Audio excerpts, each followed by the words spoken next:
Do you know who's getting PIFPA shipped out tomorrow? Um, I'm not too sure, but I think he's gonna ask Sam. Okay.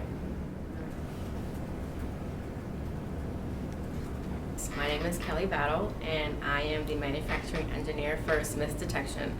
My main role is to lead and implement continuous improvements in the manufacturing lab. Sure. My name is Treasure. I am a manufacturing development associate, and I help to produce biodiscs that can detect biowarfare agents. So I've always really been interested in like the STEM field, but I would say really was COVID what really got me in, really pushed me through the door. Before I was working in labs, I was a vet tech. So once COVID started, they shut down the shelter, and the hours were reduced greatly, and it made me realize I need a job that's essential. So that's when I started working in a lab, and I've been there ever since. I always enjoyed the sciences. In high school, it was definitely my favorite subject. I mean, I even got a award for excellence in biology. But also I want to go into medical school, and of course all of the sciences that you would need are, you would fulfill all of those courses. I would say the moment or like the spark I got was before this job, it was my previous job at IMET. They flew me out to Europe for training, and then when I came back, I was running a manufacturing lab by myself. And when I was in Europe, I saw how diverse the science community is. I've definitely questioned it like 1,000 times over. I pursued my Master of Science in Integrated Sciences. I worked in a cancer research lab for 5 years. 3 of that was for my thesis, 2 for my undergrad.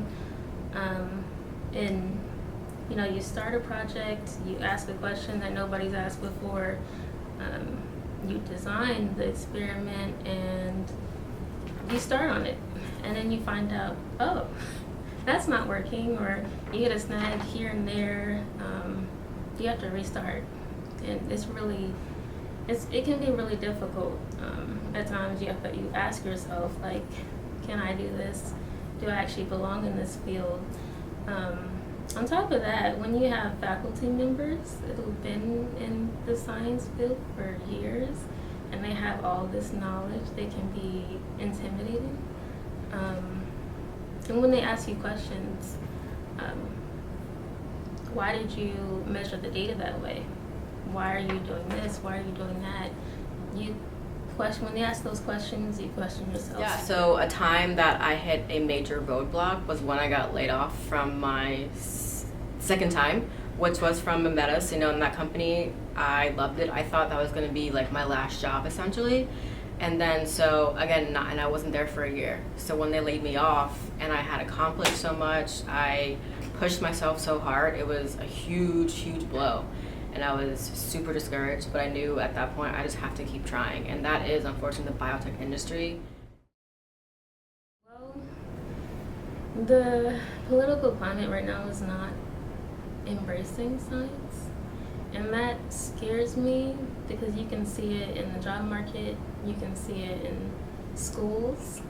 Students aren't getting the same scholarships that they were before. And for me, that's something important because that helped me get through school. I think for other students like me that are coming up now, how are they going to get a foot in science if they don't have that same support? Yeah.